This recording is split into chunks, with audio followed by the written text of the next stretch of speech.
Bismillahirrahmanirrahim. Assalamualaikum warahmatullahi wabarakatuh.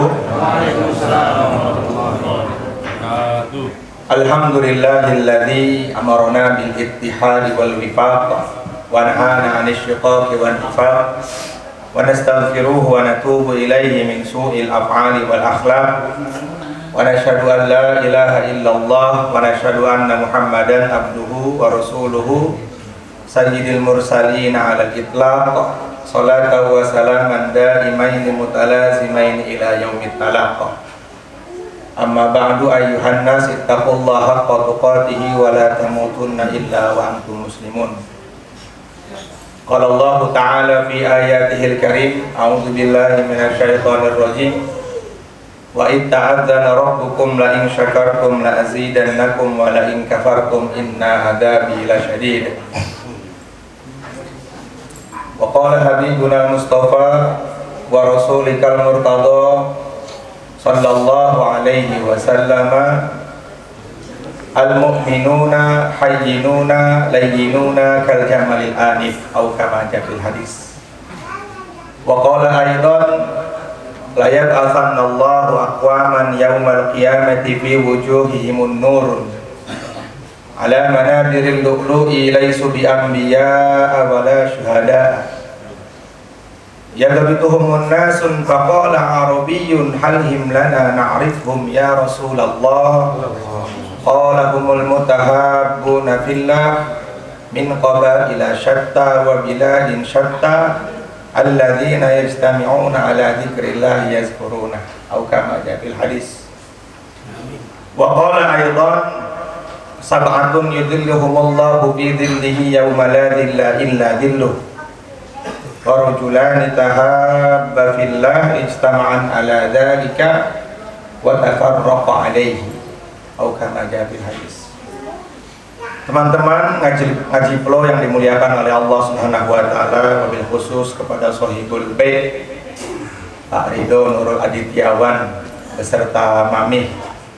Mudah-mudahan Allah Subhanahu wa taala berikan dalam rumah tangganya sakinah, mawaddah, warahmah. Allah berikan rahmat dalam rumah tangganya, Allah berikan kebaikan dalam rumah tangganya. Amin. Sehingga keturunannya menjadi orang-orang yang Allah ridhai semuanya. Sebagaimana keturunan Nabi Ibrahim alaihissalatu wassalam. Begitu juga kepada kita semuanya. Mudah-mudahan teman-teman yang duduk dalam majelis yang mulia ini pasti akan mendapatkan kebaikan dari Allah Subhanahu wa taala. Amin. Rasulullah sallallahu alaihi wasallam bersabda, orang yang senantiasa melangkahkan kakinya dari rumah menuju majelis ilmu, maka seluruh makhluk Allah akan beristighfar kepada Allah untuk minta ampun, mengampuni si hamba tersebut. Hatta al-hut fis sama, ikan-ikan yang ada di lautan semuanya istighfar, ya Allah ampuni Mas Ridho, ya Allah, ya Allah ampuni Mas Alken, ya Allah, Bang Arif, ya Allah, semuanya minta ampun kepada Allah Subhanahu wa taala untuk hamba-hamba Allah yang senantiasa duduk dalam majelis ilmu. Jadi orang yang duduk dalam majelis ilmu itu nggak rugi sebenarnya, apalagi yang rumahnya jauh. Insyaallah ada yang dari Sentul, ada yang dari Cikupa, dari Cikupa, Bang Lahamim, OTW dari Cikupa. Insyaallah. Insyaallah. Mudah-mudahan diterima oleh Allah Subhanahu wa taala, menjadikan pengampunan Allah Subhanahu wa taala kepada kita.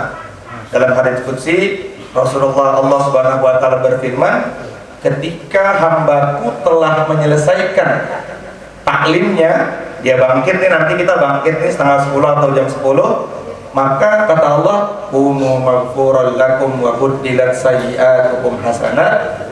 Mereka udah nggak punya dosa seperti bayi yang baru lahir dari rahim ibu. Lahir bayi yang nggak punya dosa. Masya Allah, mudah-mudahan diterima ya oleh Allah Subhanahu wa taala. Baik teman-teman yang dimuliakan oleh Allah Subhanahu wa taala, keutamaan ini hanya Allah Subhanahu wa taala khususkan untuk umatnya yang mulia Rasulullah sallallahu alaihi wasallam. Tidak Allah berikan kepada umat-umat yang lain. tidak Allah berikan kepada nabi-nabi terdahulu. Tapi karena sayangnya Allah Subhanahu wa taala kepada kita, maka kita gampang sekali mendapatkan ampunan Allah Subhanahu wa taala. Gampang sekali mendapatkan ampunannya Allah. Makanya surga itu murah. Surga itu sangat murah, lebih murah daripada nasi padang. Kalau kita pengen makan nasi padang, kita harus mengeluarkan uang 15.000 sampai 20.000. Tapi kalau kita ingin masuk ke dalam surga, nggak perlu uang.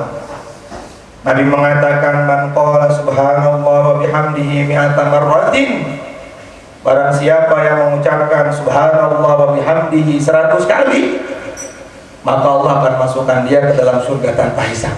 Allah. Pakai uang nggak itu? Nggak pakai uang. Subhanallah wa bihamdihi subhanallahil azim. Kalau dia bacanya pagi hari sebelum maghrib dia mati, Mas, kata Rasulullah, matinya mati syahid. Allah. Cuman kita hari ini udah baca belum? Wah, karena belum tahu ya. Belum tahu apa udah tahu? Bener. Hah? Udah tahu tapi hawa nafsunya terlalu besar. Dan subhanallah saja. Padahal Nabi mengatakan kalimatani khafifatani 'alal lisan sakilatani fil mizan habibatani ilar rahman subhanallah wa bihamdihi subhanallahil azim. Dua kalimat yang ringan diucapkan. Ringan diucapkan subhanallah bihamdihi subhanallahil azim. Ringan enggak diucapkan? Ringan. Tapi kenapa hari ini enggak baca? Berarti berat. Dua kalimat yang ringan diucapkan. Sakilatani fil mizan, sangat berat di timbangan nanti di hadapan Allah. Dan nanti kita semua akan dalam keadaan telanjang menunggu keputusan Allah di mizan.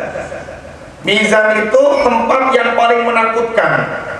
Karena para ulama ada 3 tempat yang paling menakutkan bagi anak Adam. Yang pertama ketika malam pertama dalam kubur. Masukin nih Mas Ridho, gas. Ditutup pakai papan, dibuka sedikit kepalanya. Kemudian suruh cium tangannya. Diazanin, dikomatin, ditutup lagi. Kemudian di atas ditalakin, ya Ridho Nurul Aditya. Idza jaa malakan la takhafa wa la tahzan. Kata Imam Ghazali, itu mayit dia bangun. Dia langsung menempelkan telinganya tuh, ya Allah, yang keras kayak ini, yang ngalkin yang keras kayak gitu dalam riwayat itu. Kalau datang kepada kamu wahai Ridho, 2 malaikat, la takhafa wa la tahzan. Jangan takut, fa innahu ma'abdun min ibadillah, karena keduanya adalah makhluknya Allah. Terus dia begini. Itu karena para ulama terakhir manusia menuntut ilmu. Makanya ada peribahasa Arab, carilah ilmu dari mulai ayunan sampai lianglah, sampai liang. Itu bukan hadis ya, itu makolahnya para ulama. Jadi betapa pentingnya mencari ilmu, sehingga nanti ketika kita semua sudah dimasukkan ke dalam kubur, maka di situ kita terakhir menuntut ilmu. Diazanin, dikomatin, ditalkin. Wa idza sa'alaka ya Ridho, kata yang talkinnya itu, kalau dia bertanya kepada kamu, man rabbuka, siapa Tuhan kamu wahai Ridho, faqul bilisanin fasih, maka jawablah dengan lisan yang sempurna, Allahu Rabbi. Terus dia mendengarkan. Ada 5 pertanyaan. Kalau 3 bisa kita jawab, selamat di kubur. Kalau selamat di kubur, selamat sampai semuanya selamat. Kubur selamat, mahsyar selamat, mizan selamat, hisab selamat, sirat selamat, masuk surga deh. Tapi kalau di kuburnya kita celaka, ditanya man rabbuka ya Abdullah, ma adri, bahin, nggak tahu siapa Tuhan saya, nggak tahu katanya. Maka malaikat mungkar nakir akan bawa malaikat namanya malaikat Zabaniyah, membawa ular namanya Sujaul Aqra, yang kata Rasulullah panjangnya itu sejauh mata memandang dan perjalanan 500 tahun. Di dunia, kenapa kamu datang? Dimakan terus begitu sampai hari kiamat. Itu pertama. Makanya sunnah dalam kitab Nihayatul Zain karangan Imam Nawawi Al-Bantani, sunnah bagi kita yang hidup ketika ada saudara kita yang meninggal dunia, malam pertama lepas maghrib kita sholat sunnah hadiah, namanya sholat sunnah unsi.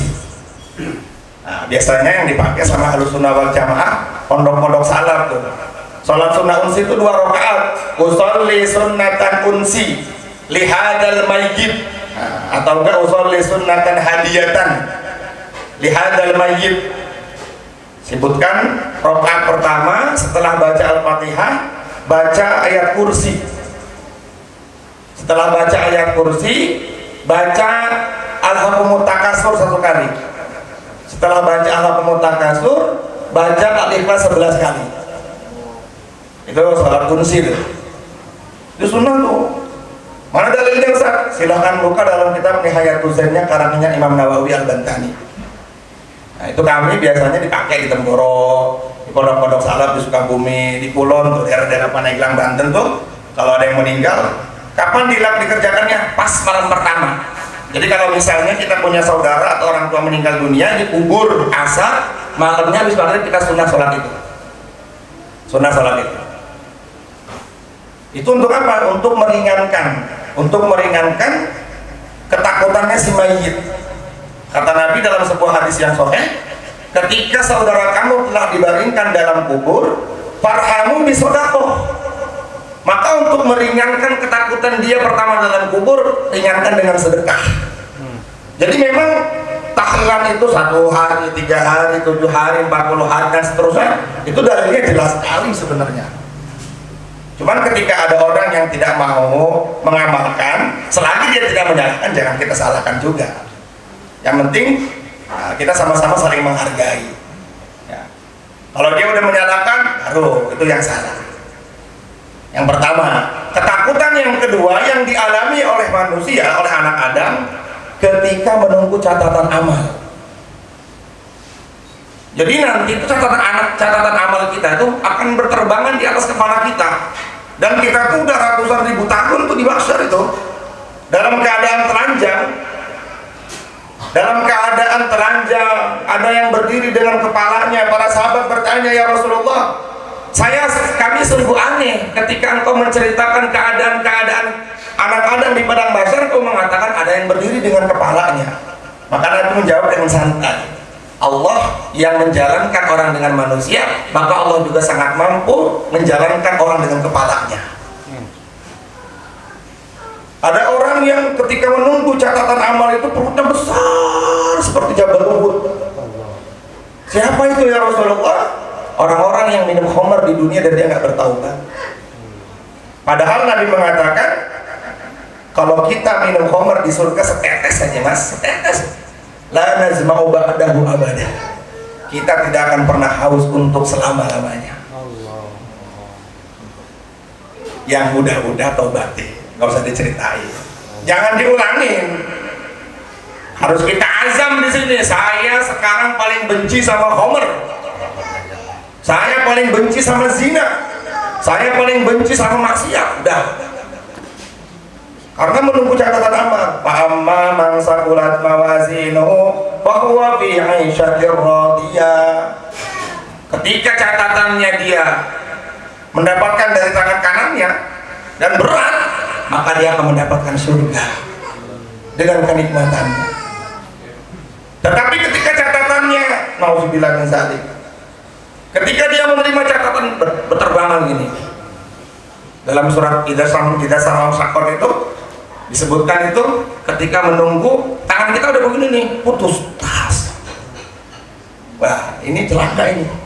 Kalau ada tangan kanan yang putus, celaka. Berarti nggak ada kesempatan lagi masuk ke dalam surga. Semoga kita jauh dari itu semua ya. Mudah-mudahan nggak diputuskan tangan kita nanti ketika menunggu catatan amal itu.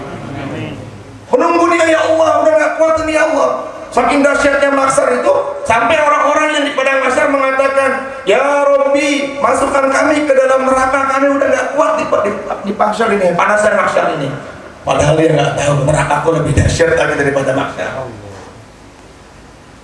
Akhirnya dia udah begini nih, putus tangannya. Nauzubillah. Dia udah begini lagi, putus lagi tangannya. Siapa? Orang yang paling celaka adalah orang yang menerima catatan amal dari belakang punggungnya. Saya lupa ayatnya itu dalam surat Idza Sama Musaqqat itu. Dia begini terima, dipanggil, pengki, binter pedo, ngambil nggak bisa, kanan nggak bisa, kiri nggak bisa, dari belakang udah meratakan buka pintu lebar. Jadi dia udah ngelewat sirat lagi, masuk langsung kiri. Yang masih ada kesempatan ini nggak buntung, tapi nggak bisa ngambil. Ini nggak buntung, tapi nggak bisa ngambil. Kayak ketahan ini kenapa ini? Oh, dulu suka maksiat pakai tangan kanan. Ayo kita mabuk yuk patungan, ngeluarin pakai tangan kanan. Wah, ayo kita maksiat pakai tangan kanan. Ini lepas, kayaknya berat banget. Maka ini yang ngambil. Nah kalau ini, dia akan masuk ke dalam neraka, tapi mungkin nggak lama-lama. Ya cuma kan dalam neraka, Abu Jahal aja paling ringan siksanya dipakaikan sendal di kakinya, melepuh di kepalanya. Itu siksa neraka paling ringan itu. Bagaimana kalau siksa neraka paling dahsyat? Nauzubillah. Kata para ulama, siksa neraka paling dahsyat itu satu, penyesalan. Jadi bukan ditusuknya kemaluan, bukan diobrak-abriknya perut, bukan. Siksa neraka paling, masya Allah, nauzubillah ya. Siksa neraka yang paling kejam, paling dahsyat adalah penyesalan. Si A sama si B sama-sama di dunia. Si A masuk surga, si B masuk neraka. Allah tampakkan tuh penikmatan surganya si A sama si B. Waduh, itu paling pedih. Sehingga mereka mengatakan, ya laitani kuntu turaba. Ya Allah, udah gak kuat ya Allah. Ya Allah, jadikan aku debunya api neraka ya Allah. Jadikan aku debunya api neraka ya Allah. Kalau enggak, jadikan aku bahan bakarnya api neraka ya Allah. Udah gak kuat, disiksa terus menerus. Nauzubillah min dzalik. Ini keadaan yang kedua. Semoga kita juga diselamatkan dari keadaan yang kedua. Amin ya rabbal alamin. Keadaan yang ketiga, yang paling menakutkan bagi anak Adam kapan? Ketika di sirat. Itu yang masih menerima catatan amal dari tangan kiri. Kalau udah nggak nerima catatan amal kanan, nggak nerima, kiri nggak nerima, dari belakang udah. Tapi kalau masih ada tangan kiri, maka dia. Jadi sirat itu gini, 1000 tahun ke atas, 1000 tahun nurun, 1000 tahun mendatar. Dan sirat itu tipis, kata Nabi, tajamnya tuh 700 kali lipat ujung pedang Sayyidina Ali. Meleset, Allahu Akbar. Jalan, ada yang begini, ada yang dengan lidahnya ngegantung, ada yang udah mau nyampe, kejebur. Dari sirat ke neraka itu sama, kata Rasulullah, 700.000 tahun dalamnya itu. Kita kelelep 5 meter aja udah gak kuat nih. 700.000 tahun dalam hadis Bukhari itu. Nauzubillah. Semoga Allah selamatkan kita juga. Dan kita mudah-mudahan melewati jembatan sirat dengan apa? Ada orang-orang yang melewati jembatan sirat yang lebih cepat daripada kedipan mata. Tahu-tahu udah sampai surga aja. Siapa mereka? Wa yusiruna ala anfusihim walau kana bihim khasasa. Orang-orang yang senantiasa berinfak di jalan Allah. Setiap Jumat panggilan hati-hati. Mudah-mudahan diterima Mas. Sedekah kita tuh yang menjadikan kepada kita itu, yang menjadikan kita nanti melewati jembatan sirat lebih cepat daripada kedipan mata. Makanya jangan pernah dalam hati itu, aduh sedekah melulu, jangan. Kalau bisa sedekah, terus-terusan sedekah. La yashba'u mu'minun min khairin hatta yakuna muntahahul jannah. Orang beriman itu jangan pernah merasa puas dengan kebaikan yang dia buat. Kalau udah sholat qobliyah subuh, ada sholat subuhnya. Setelah sholat subuh ada zikirnya. Setelah zikir sampai Isra, terus diatur oleh Allah Subhanahu wa Ta'ala agar kita senantiasa beramal. Dan alhamdulillah Allah Subhanahu wa Ta'ala telah jadikan kita orang beriman, menjadi umatnya yang mulia Rasulullah Sallallahu Alaihi Wasallam. Orang beriman itu hidupnya 24 jam harus ikut aturan Allah. Kalau ada orang yang mengaku beriman, dia hidup tidak ikut aturan Allah, maka dia radhiyallahu ta'ala beliau mengatakan, innallaha khalaqad dunya salasata ajza. Sesungguhnya Allah Subhanahu wa Ta'ala menciptakan dunia atas 3 bagian. Bagian yang pertama juz'un lil mu'min, juz'un lil kafir. Bagian yang pertama, Allah ciptakan dunia buat orang-orang kafir. Buat orang-orang kafir lil kafir yatamatta. Orang-orang kafir hidup di dunia, mereka hanya melampiaskan hawa nafsu mereka. Haram dilabas, halal dilabas, syubhat dilabas. Pokoknya nggak ada aturannya buat mereka. Yang penting mereka senang. Kalau ada orang yang sudah dalam hatinya ada kalimat iman, kok dia tidak mau ikut aturan Allah, maka dia tidak ada bedanya dengan orang kafir. Pertama. Yang kedua, wajuzun lil munafik. Yang kedua, dunia Allah ciptakan buat orang munafik. Lil munafik yatazayyan. Buat orang munafik, dunia Allah jadikan hanya untuk berhias, beramal tetapi bukan karena Allah. Beramal bukan mengikuti caranya Nabi. Bahayanya orang kafir dengan orang munafik lebih banget bahaya orang munafik daripada orang kafir. Orang kafir jelas dia akan masuk dalam neraka. Orang munafik bahkan dikeraknya api neraka. Kenapa? Zahirnya mengaku beriman, tetapi hatinya ingkar. Allah Subhanahu wa taala mengatakan innallaha jami'ul munafiqina wal kafirina fi jahannam jami'a. Sesungguhnya Allah Subhanahu wa taala akan mengumpulkan orang kafir dengan orang munafik dalam satu neraka jahanam. Bahkan kata para ulama, kalau kafir di atas, munafik lebih paling dasar lagi. Hati-hati. Kalau dalam hati kita ada keraguan kepada janjinya Allah, ada keraguan atas sunnahnya Rasulullah, maka berarti sedikit ada sifat-sifat munafik dalam diri kita. Nabi mengatakan tandanya orang munafik itu ada 3. Apa? Yang pertama, ayatul munafiki salasun, idza hadasa kadzab. Kalau bicara bohong melulu, walaupun main-main. Berbohong walaupun main-main gak dibenarkan dalam Islam. Cepat tidur nak, nanti kalau nggak tidur digigit sama kerbau. Bohong tuh. Ngajarin anak bohong. Gigit kerbau. Iya, digigit sama kucing. Bohong. Pantesan anaknya jadi tukang bohong. Ibunya ngajarin bohong pas mau tidur. Allah. Jadi kalau mau tidurin anak, cepat tidur ya. Kalau tidur nggak kemalaman, subuhnya kesiangan. Kan enak begitu. Daripada pokoknya nanti kalau nggak tidur dimakan serigala. Serigalanya nggak ada. Nabi mengatakan dalam hadis sahih, Allah akan memberikan satu istana di pinggiran surga bagi orang-orang yang meninggalkan bohong walaupun bercanda. Mas Rido dipanggil sama Mas Rido, dicari sama siapa? Sama si Fulan, tapi bohong. Bohong dia bilang, seneng lagi. Dosa yang paling berat siksanya, catatannya adalah dosa yang diceritakan. Wah semalam kemana lu? Gua semalam habis pesta, ceweknya 5, lu nggak datang sih. Dia bangga dengan maksiatnya. Maksiatnya udah dosa, tambah lagi menceritakannya. Nauzubillah itu. Kayak tadi, Jerman, nanti besok diundang makan sama Mas Rido, tapi bohong. Hati-hati tuh, jangan begitu tuh.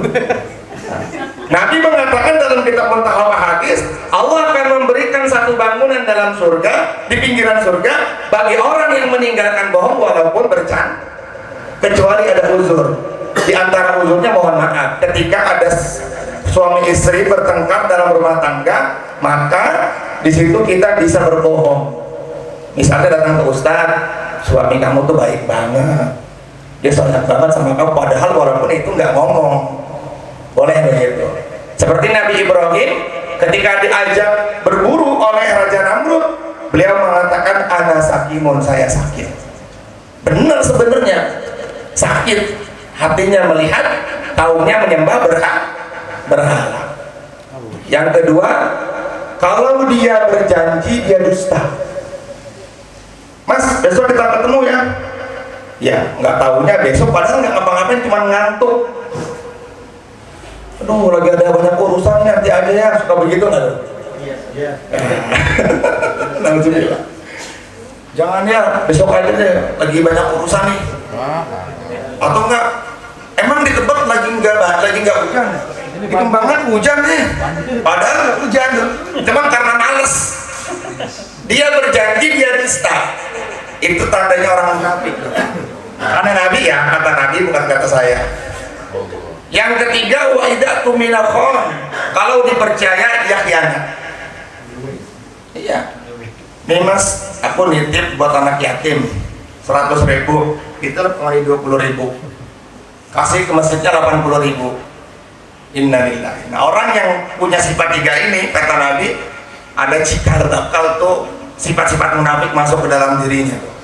Kalau dia terus menerus seperti ini, nauzubillah, dia akan dimasukkan oleh Allah ke dalam neraka sama dengan orang kafir.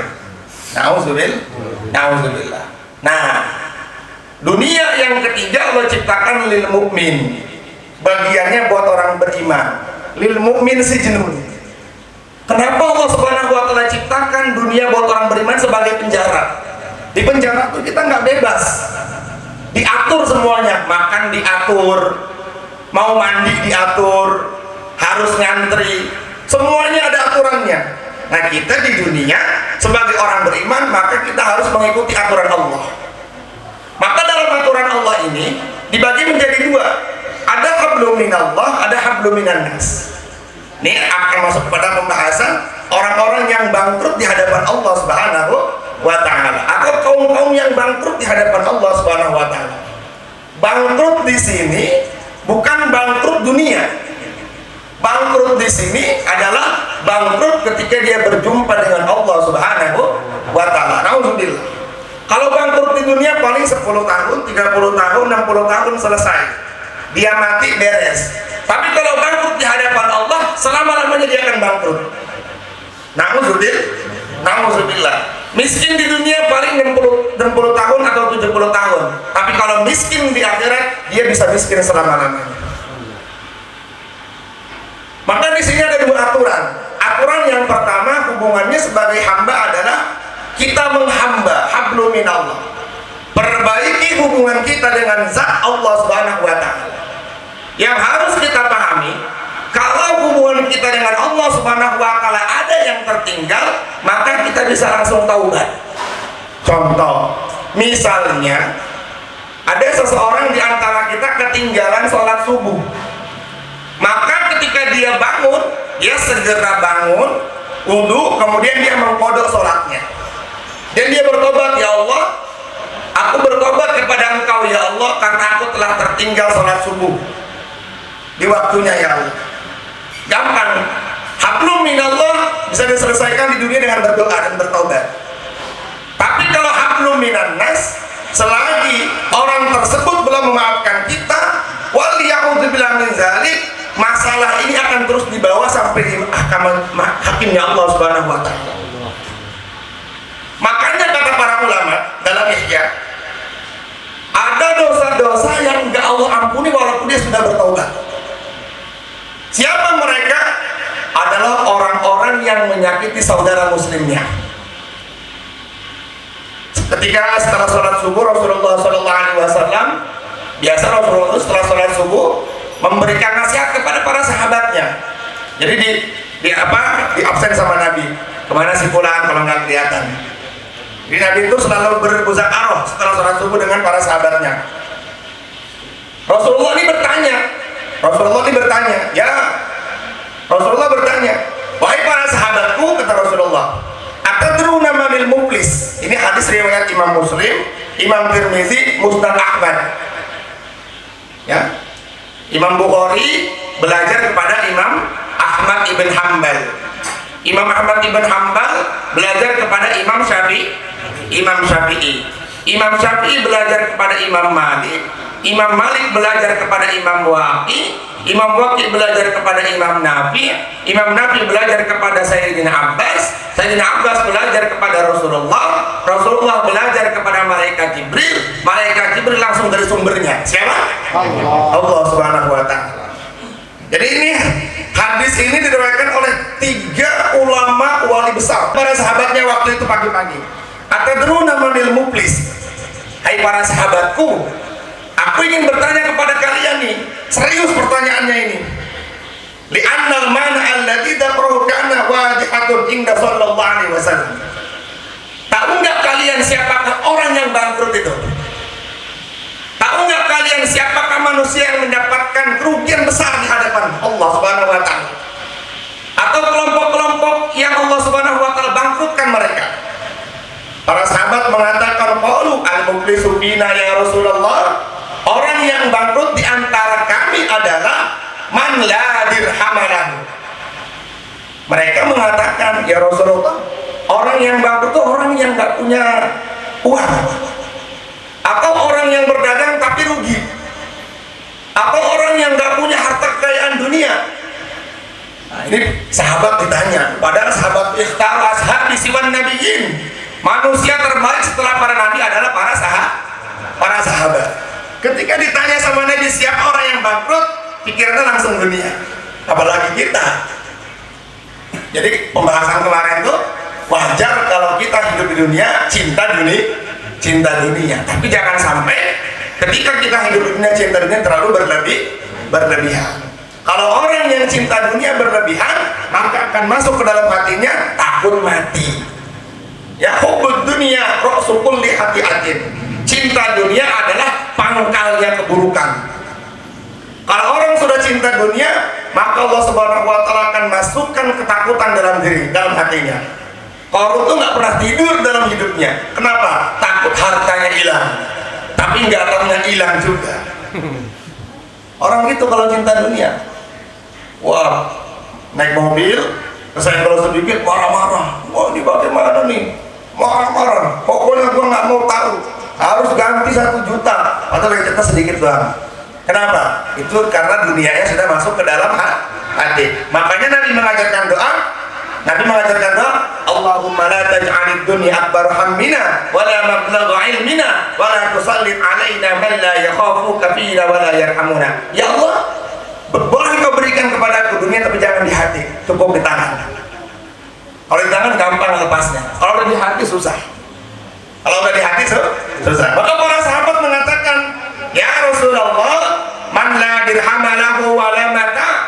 Orang yang bangkrut adalah orang yang nggak punya pekerjaan, atau dia tidak mendapatkan keuntungan dari pekerjaannya.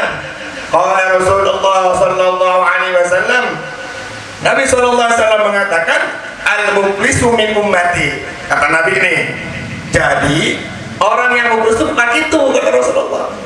Hebatnya Rasulullah itu ketika bertanya atau ada sahabat yang datang kepadanya mengeluhkan perkara dunia, maka beliau selalu memberikan nasihat pertama, dekatkan diri kepada Allah. Akhirat dulu, akhirat. Sayyidah Fatimah datang kepada Rasulullah, ya Rasulullah, nggak makan 5 hari. Fatimah nggak makan 5 hari.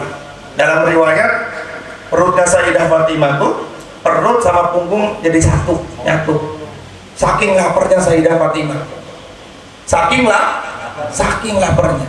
Pertanyaan saya, anaknya Nabi, kalau seandainya dia berdoa kepada Rasulullah, kira-kira dapat makanan nggak? Pasti dapat. Ya Rasulullah, saya nggak makan 5 hari. Hasan Husain juga udah nggak makan 5 hari. Kau kan baru pulang perang, sementara engkau dapat harta rampasan yang begitu banyak. Berikanlah kepada kami 1 ekor unta. Kata Rasulullah, jangankan 1 ekor unta, 5 ekor unta aku akan kasih kalau kamu mau. Tapi ini ada perkara yang lebih baik daripada 5 ekor unta. Ada perkara yang lebih baik dan sangat dicintai Allah. Kalau kamu baca itu, maka surga buat kamu. Mau nggak? Teman-teman di sini mau nggak? Serius mau nggak? Nanti diamalkan.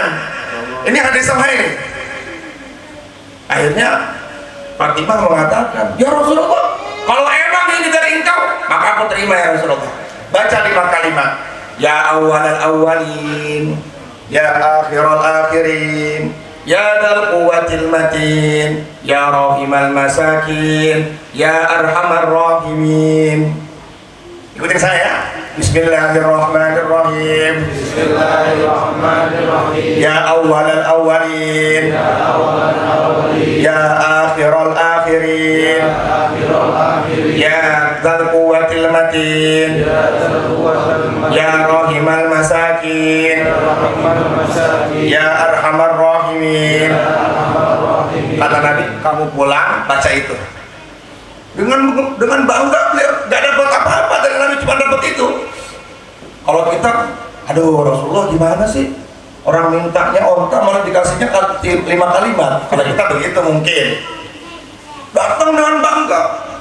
Suaminya lagi sholat, Sayyidina Ali lagi sholat. Assalamualaikum, salam. Mana ontanya? Ada, tapi nanti katanya. Ini Rasulullah memberikan 5 kalimat yang lebih baik daripada 50 ekor unta katanya. Wih, apa itu? Ajarkan dong kepada aku.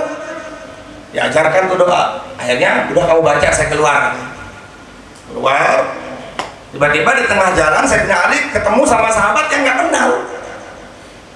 Unta, dia jualan unta. Kata Sayyidina Ali, berapa nih unta? 120 dirham. Boleh nggak kalau saya utang dulu katanya? Oh silakan, antum Ali ya bin Abi Thalib ya. Padahal Sayyidina Ali juga nggak tahu itu siapa. Tapi saking baiknya orang itu kenal sama Sayyidina Ali, udah nggak apa-apa, bayarin nanti kalau engkau punya duit. Bawa pulang. Sayyidina Ali naruh unta itu di depan rumahnya, diikat. Kemudian dia sholat. Tengah-tengah sholat, Assalamualaikum, Assalamualaikum, Waalaikumsalam. Yang keluar Fatimah istrinya. Ada apa bulan? Nggak tahu juga. Ini benar rumahnya Sayyidina Ali? Ya benar. Ini unta siapa? Unta suami saya. Dijual nggak? Dijual. Berapa? 200 dirham. Berarti dia untung berapa? 80. Hah? 80. Nah, untung 80. Selesai sholat, keluar lagi. Pengen bayar utang, pengen bayar ke yang tadi, ke penjual yang unta tadi. Datang Rasulullah, senyum. Mau kemana Ali? Mau ketemu sama orang tadi jualan unta, saya utang. Rasulullah tersenyum. Itu malaikat Jibril katanya. Itu malaikat Jibril. Terus yang beli tadi siapa? Itu malaikat Ridwan, penjaga surga.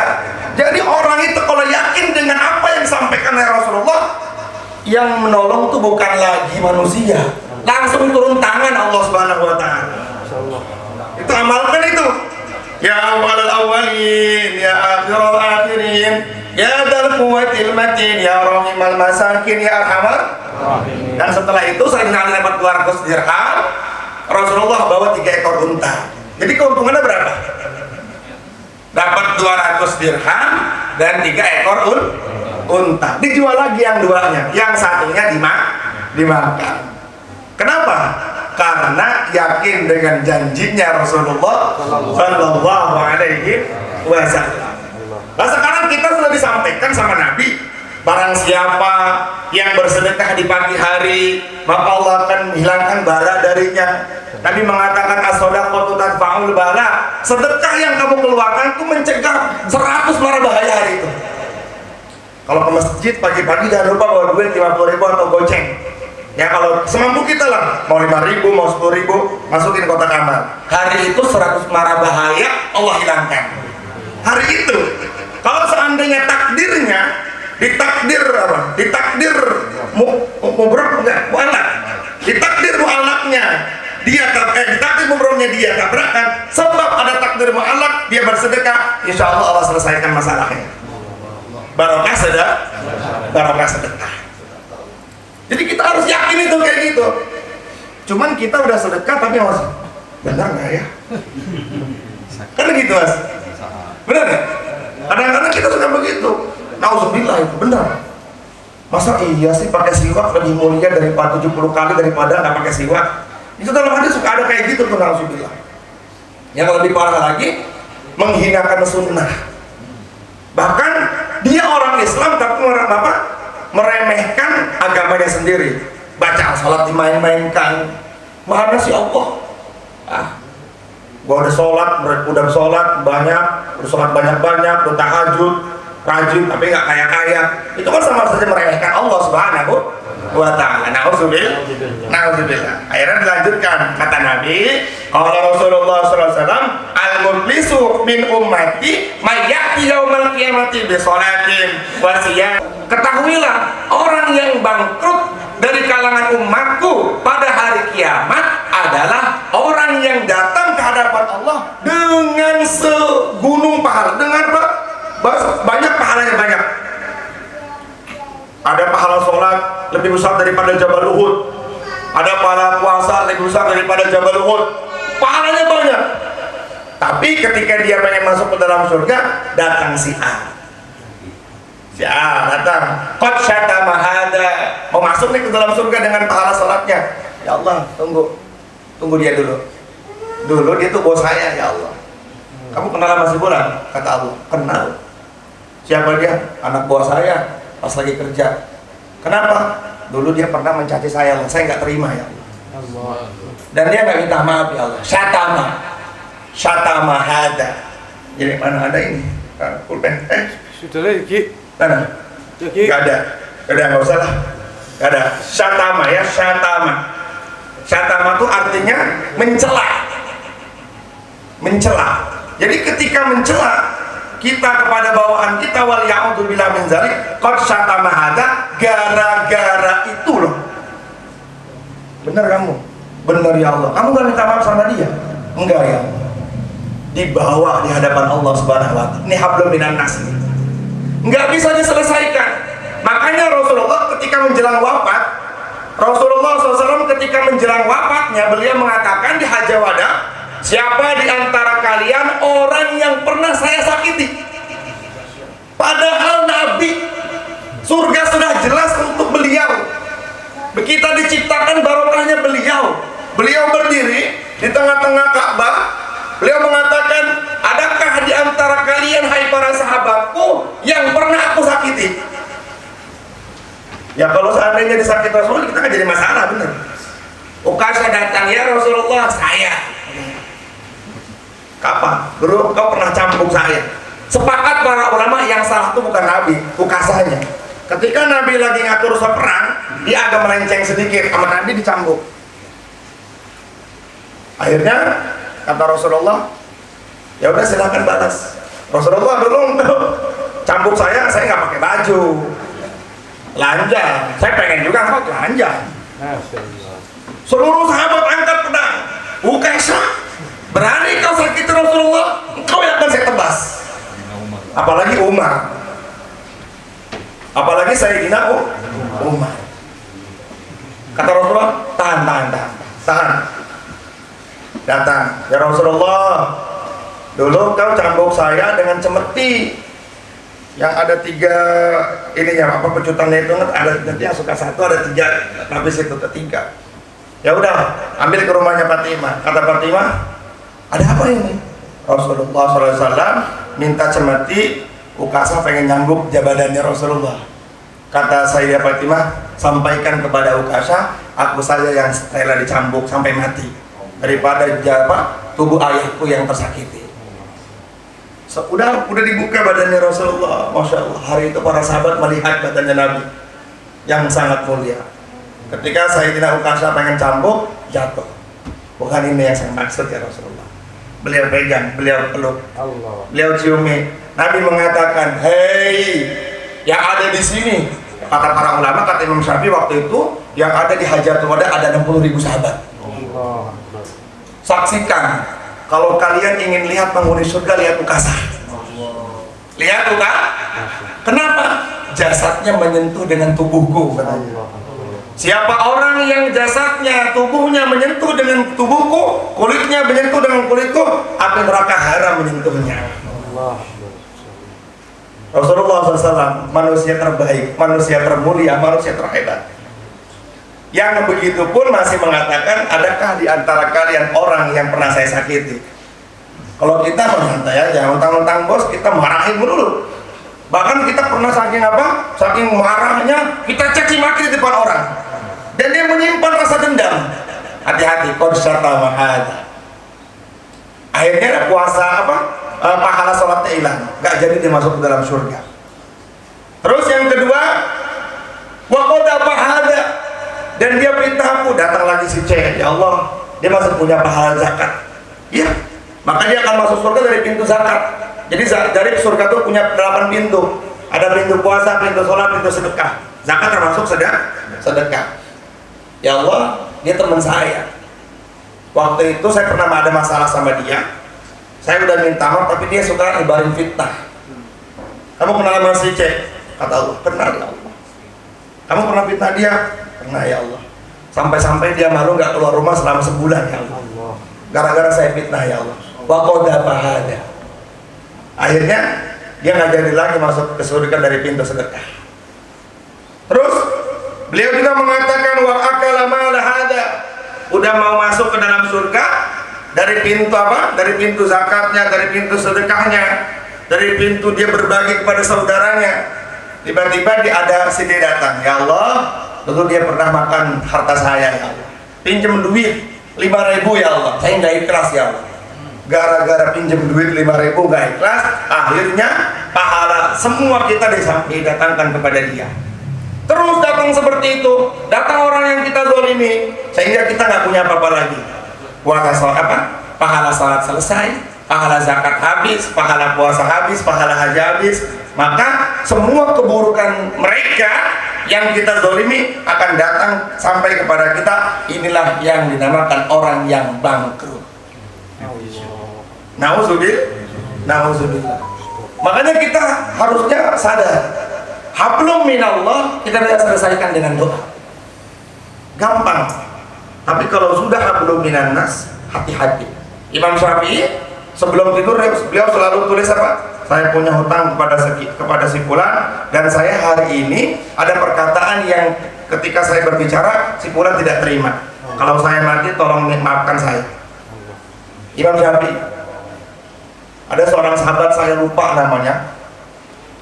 Ketika Rasulullah dalam majelis begini, Nabi mengatakan ada ahli surga datang. Coba, ada ahli surga datang. Kemudian hari berikutnya dia terlambat lagi datangnya. Kalau nggak salah Mu'adz bin Jabal, ya kalau nggak salah ya. Hah? Bukan, yang setiap malam tuh selalu memaafkan. Yang punya salah sama saya maafkan. Yang kalau saya punya salah sama dia, mudah-mudahan keluarga saya juga minta maaf kepadanya. Yang punya utang sama saya bebaskan itu amalannya. Nah satu masa 3 kali nih dia terlambat terus datang di majelisnya Nabi. Kata Nabi, dia berhenti dulu, saya menghormati ahli surga datang.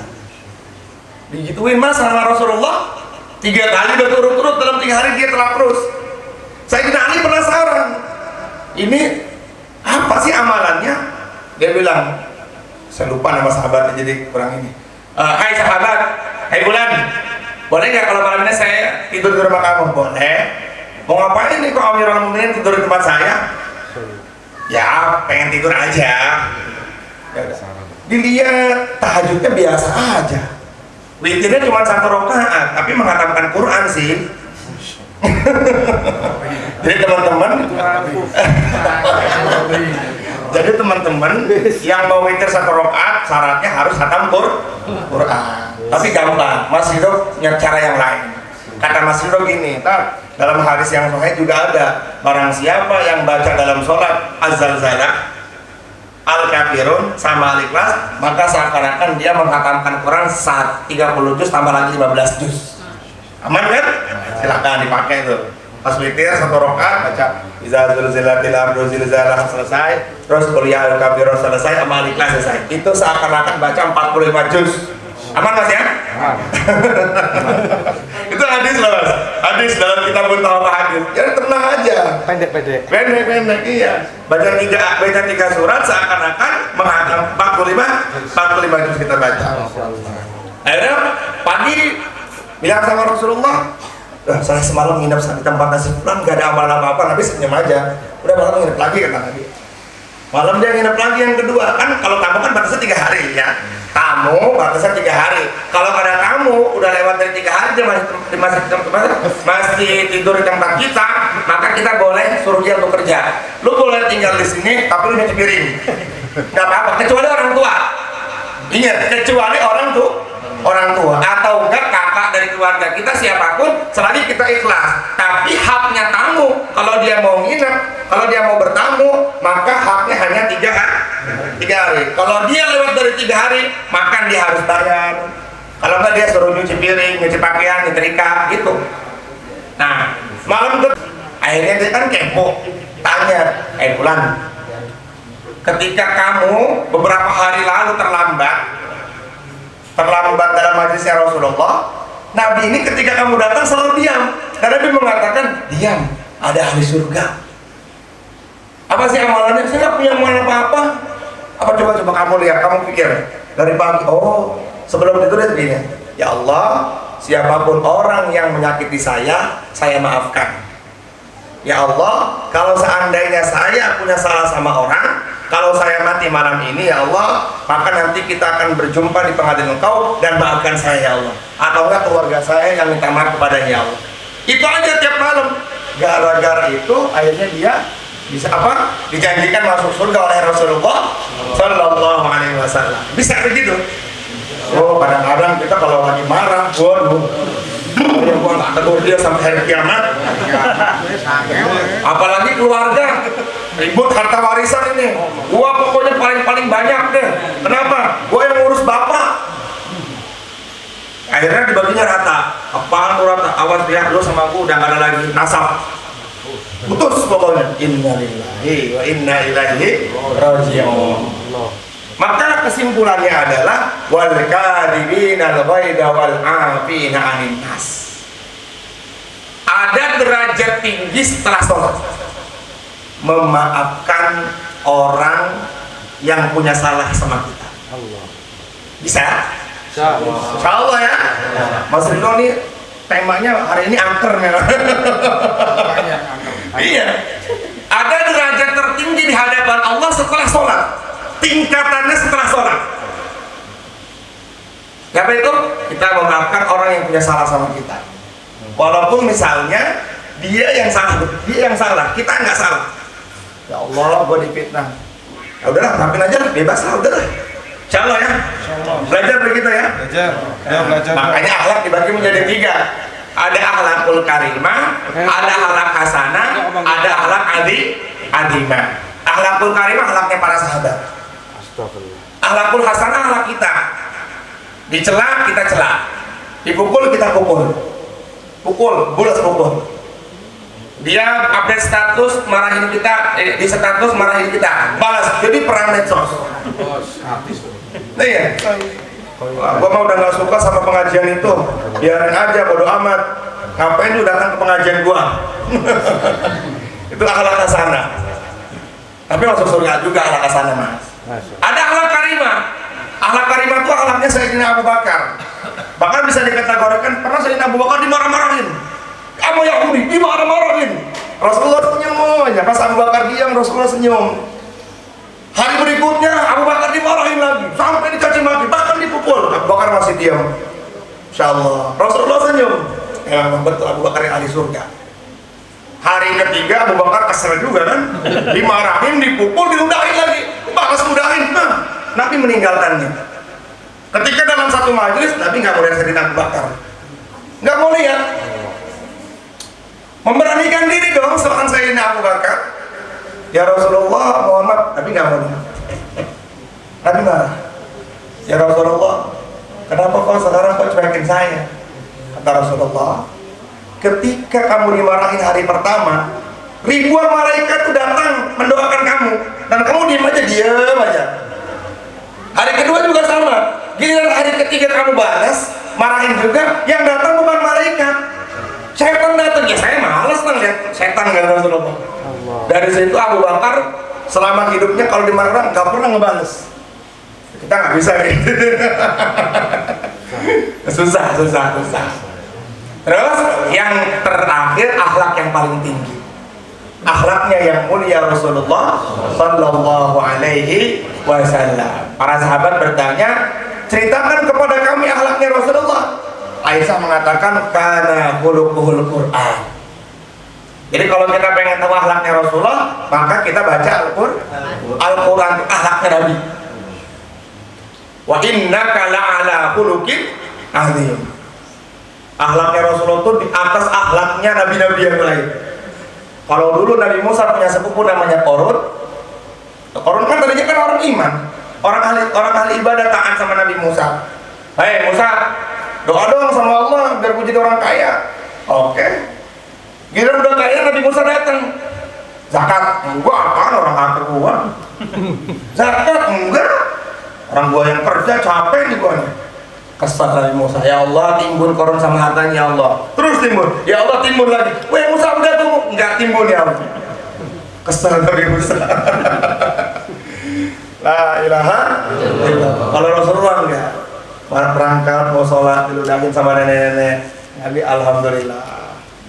Balik sholat diludahin lagi sama nenek-nenek. Nabi bilang alhamdulillah. Terus aja seperti itu. Satu masa nenek-neneknya sakit.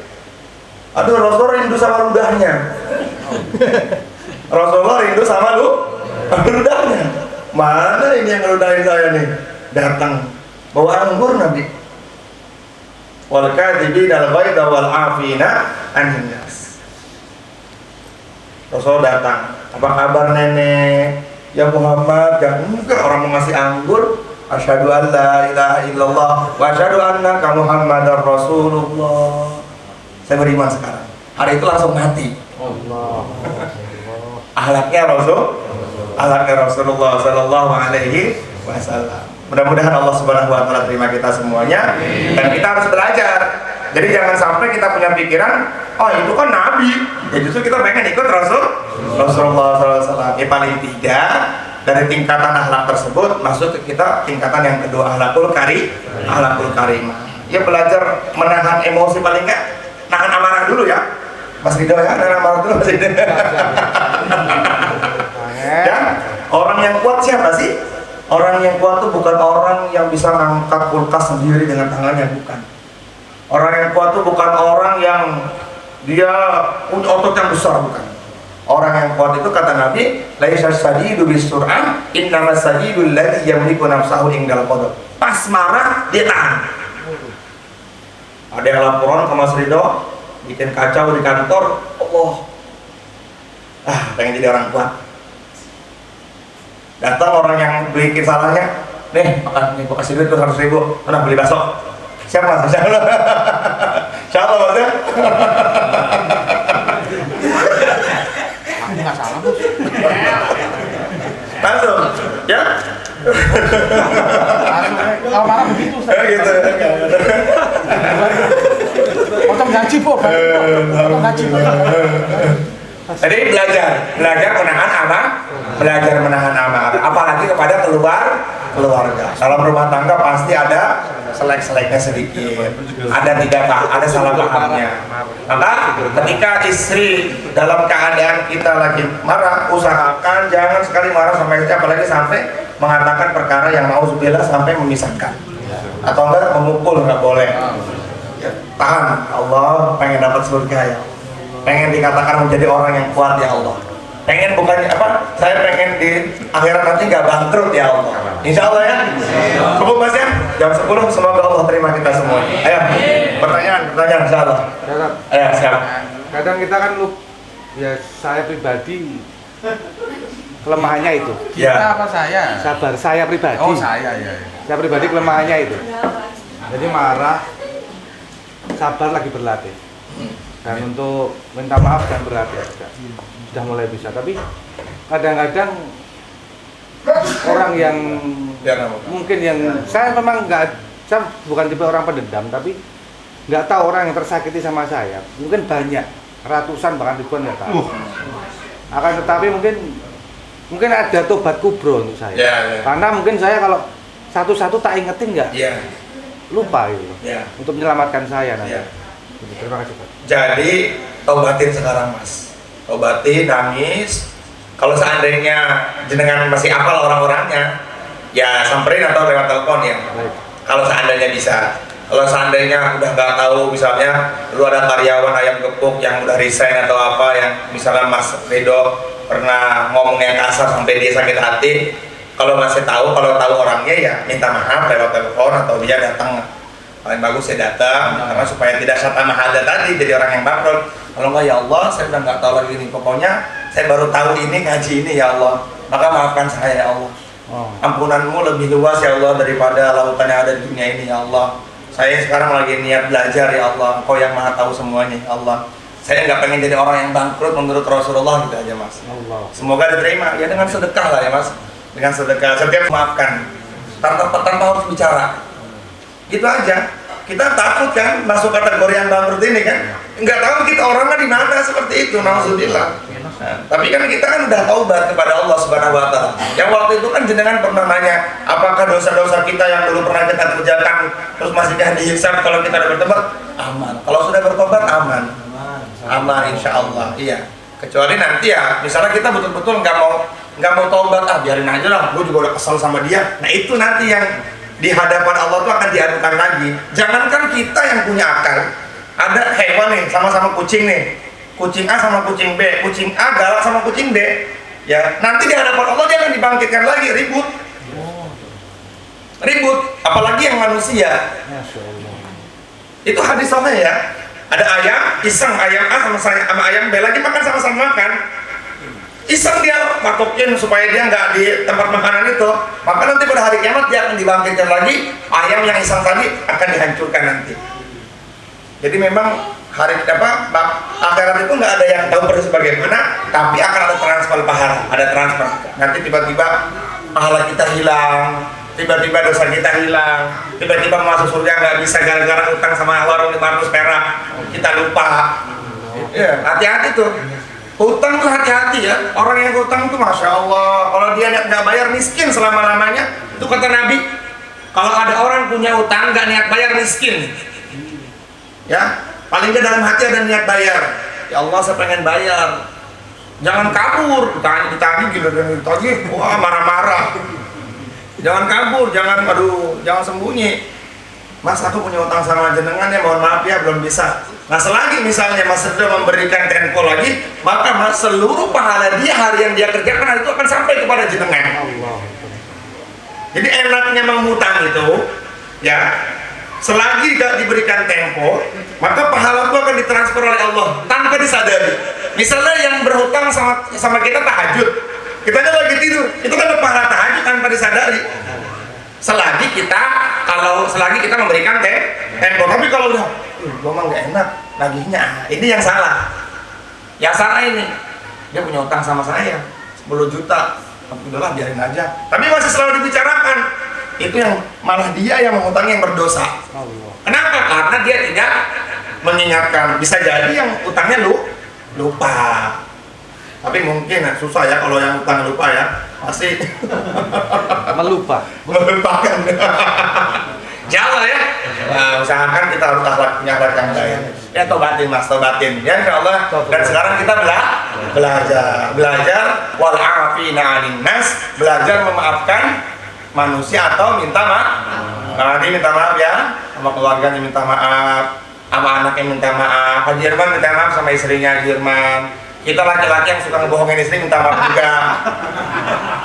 Ya, aduh maafin ya, kemarin sebenarnya udah pulang jam 10 tapi mampir dulu. Maafin. Istri juga harus memaafkan. Insya Allah ya. Mas Arif minta maaf juga ya sama calonnya Mas Arif ya. Minta maaf. Ayo ada lagi nggak? Silakan. Ya, baik Mas. Tadi yang sholat buat hadiah jenazah kan ya, yang rakaat pertama kan tadi baca ayat kursi, si rakaat keduanya Sama. oh diulang. Ya sama. Kalau ada ininya aku tulis ini apa namanya? Niatnya kalau ada. Nggak ada ya? Angel. sabar. Ya. Dan nanti aku ini aja. Itu sholat sunnah kayak biasa aja 2. Iya, 2 rakaat. Ini gini. Ya, setelah maghrib. Bahkan waqala ba'duhum dalam kitab Nihayatul Zain disebutkan fatuba liman wajibun, beruntung bagi orang yang senantiasa. Kalau dia kan berdoa sekarang nih jenengan nih, misalnya ada keluarga yang jenengan sayang nih. Sekarang nggak apa-apa, besok maghrib dikerjakan. Jadi dikerjakannya lepas maghrib ya. Jadi sangat beruntung bagi orang yang mengerjakan sholat tersebut dan diberikan hadiah kepada keluarganya yang dia sayang. Jadi salah satu tanda bakti kita kepada orang yang kita sayangi adalah memberikan hadiah sholat itu. Kata Imam Nawawi Al-Bantani. Kalau misalnya teman-teman mau nanya dalilnya, silakan buka kitabnya Nihayatul Zain, kitabnya Imam Nawawi Al-Bantani. Bab sholat nafil.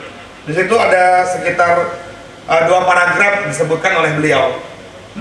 Nah, jadi usolli sunnatan hadiyatan lil mayyit atau usolli sunnatan unsi, ya usolli sunnatan unsi rakaata ini lihadzal mayyit, sebutkan itu nama bulannya tuh ya. Lalu ghairil maghdubi alaihim waladdallin amin. Qul apa? Allah ayat kursi. Bukan. Al-Fatihah dong. Al-Fatihah kan rukun. Al-Fatihah, ayat kursi, Al-Hakumut Takasur, Al-Kafirun, Al-Ikhlas 11 kali. Kemarin waktu abang-abang Doni meninggal, saya sholatkan itu. Nah, Bang Doni minta saya sholatkan, insya Allah. 2 rakaat berarti dengan surat yang sama semua. Dengan surat yang sama. Rakaat kedua juga sama seperti itu. Boleh beberapa kali ya? Boleh beberapa kali. Yang penting dikerjakannya setelah maghrib. Namanya sholat apa? Sholat sunnah unsi. Unsi ya. Alif nun ta, bukan s unsi. Unsi. Atau kalau orang Pandeglang bilang, daerah Kulon bilang sholat sunnah hadiah. Nah itu silahkan diamalkan. Insya Allah ya. Nanti akan saya share di grup lah itunya, niat tata caranya di share di grup. Ya, cukup insya Allah. Ada lagi baik. Kalau sholat birrul walidain itu Ustaz? Ada juga. Jadi sholat birrul walidain itu dikerjakan. Maka itu sholat mutlak ya. Sholat mutlak itu sholat yang boleh dikerjakan kapanpun, kecuali di 3 waktu yang diharamkan sholat. Pada subuh, menjelang zuhur, lepas asar, nggak boleh. Nah, itu sholat mutlak, sholat sunnah mutlak namanya. Jadi ada sholat sunnah itu, sholat sunnah dibagi 2, muqayyad dengan mutlak. Muqayyad itu sholat sunnah yang sudah ditentukan waktunya, ya. Tusannu fihil jamaah, ada yang disunahkan berjamaah, wala tusannu fil jamaah, ada yang nggak sunnah berjamaah. Di antaranya sholat yang ditentukan waktunya ya rawatib, awabin, duha, itulah yang ditentukan waktunya. Ada yang sunnah berjamaah, di antaranya sholat id, sholat khusuf, sholat istisqa, sholat gerhana matahari, gerhana bulan, itu sunnah tuh. Nah sholat mutlak itu bebas, kapan aja dikerjakan. Yang penting jangan lepas asar. Haram, sholat setelah asar haram. Kenapa? Udah haram. Itu perintah Allah, larangan Allah. Gak usah tanya-tanya kenapa. Hari tasyrik haram berpuasa. Kenapa ya Pak haram? Ya udah, nggak usah di giliran hari tasyrik antum puasa. Barang siapa yang berpuasa di hari tasyrik maka mendapatkan dosa besar, sama kayak meninggalkan sholat. Hati-hati, giliran tasyrik puasa, giliran hari Ramadan nggak puasa. Aneh itu orang kayak gitu. Angel. Insya Allah ya. Jadi sholat sunnah yang tidak ditentukan itu disebut dengan sholat mutlak. Sholat sunnah syukrul wudu mutlak. Sholat sunnah hajat ya mutlak. Sholat birrul walidain mutlak. Seperti itu. Wallahu a'lam. Cukup insya Allah. Insya Allah ya. Sebelum kita tutup dengan doa, kita Al-Fatihah dulu. Khusus buat Mas Ridho dan keluarga, usahanya Bang Arif. Semoga dilancarkan Bang Arifnya ke depannya. Amin ya Allah. Amin ya. Segera mungkin ya Bang Arif. Sekarang minta maaf dulu. Terus teman-teman yang punya usaha di sini juga dilancarkan oleh Allah Subhanahu wa taala. Hutang-hutangnya dilunasi oleh Allah Subhanahu wa taala. Ala hadhihi niyyah wa ala niyatil qabul khususan fi hadzal majlis ngaji pro Al-Fatihah. A'udzubillahi minasyaitonir rajim. Bismillahirrahmanirrahim. Alhamdulillahirabbil alamin arrahmanir rahim maliki yaumiddin. Iyyaka na'budu wa iyyaka nasta'in. Ihdinas siratal mustaqim, siratal ladzina an'amta 'alaihim ghairil maghdubi 'alaihim waladdallin. Amin. Nanti setelah saya baca nama Rasulullah 3 kali, silakan sebutkan hajat masing-masing ya. Allahumma sholli wa sallim wa barik ala sayyidina Muhammad wa ala ali sayyidina Muhammad kama shallaita wa sallamta wa barakta ala sayyidina Ibrahim wa ala ali sayyidina Ibrahim fil alamin innaka Hamidum Majid. Allahumma inna natawassalu ilaika wa natawajjahu ilaika tawajjahna bi habibikal Mustafa ya Rasulullah ya Rasulullah ya Rasulullah fashfa' lana indal maulal azim. Sebutkan apa hajat kita di hadapan Allah.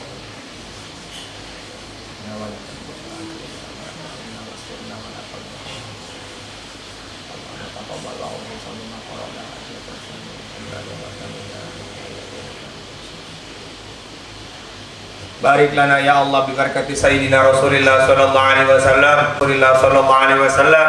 Waftah lana ya Allah bi barakati sayyidina Rasulillah sallallahu alaihi wasallam. Wansurna ya Allah bi barakati sayyidina Rasulillah sallallahu alaihi wasallam. Allahumma inna nas'aluka hubbak wa hubba man yuhibbuk wa hubba man amala alladhi yuballighuna hubbak. Allahumma taqabbal wa usil sababa ma qara'na hadiyatan syamilatan balighatan nazilatan ila arwahi alladhina kanu khususan fi hadzal majlis ngaji kula. Allahu lahum dzunubahum wa satara ayyubahum wal jannata maswahum a'ud alaina min barakatihim. Ghafarallahu lahum dzunubahum adkhilhum jannatal firdaus bighairi hisab wal 'adzab ma'an nabiyyin wasiddiqin wa syuhada wa shalihin wa hasuna ulaika rafiqa dzalikal fadlu min Allah wa kafa billahi 'alima. Allahumma barik lana fi hadzal bait warhamna fi hadzal bait khususan Masjidun Nurul Hadiyawan warzuqna fi hadzal bait ya Allah bi rahmatika ya arhamar rahimin bi rahmatika ya arhamar rahimin. Yassir lana umurana kulliha wa la taqilna ila anfusina tarfata ayun innaka in taqilna ila dha'fin wa khati'atin wa dhanbin wa halakin ya arhamar rahimin ya awwalal awwalin ya akhiral akhirin ya dzal quwwatil matin ya rahimal masakin ya arhamar rahimin. Irhamna ya Allah bi rahmatika ya arhamar rahimin wansurna ya Allah fa innaka khairun nasirin warzuqna ya Allah fa innaka khairur raziqin wahsurna ya Allah fa innaka khairun nasirin waftah lana ya Allah fa innaka khairul fatihin. Rabbi ighfir lana wa liwalidina warhamhuma kama rabbawna shighara. Wa sallallahu ala sayyidina wa maulana Muhammad walhamdulillahi rabbil alamin. Salatullah salamullah ala taha rasulillah. Salatullah salamullah ala yasin habibillah. Tawassalna bi bismillah wa bil hadi rasulillah wa kulli mujahidin lillah bi ahlillah ya Allah. Maaf kalau ada kekeliruan dan kekurangan. Wabillahi taufiq wal hidayah. Assalamualaikum warahmatullahi wabarakatuh. Waalaikumsalam.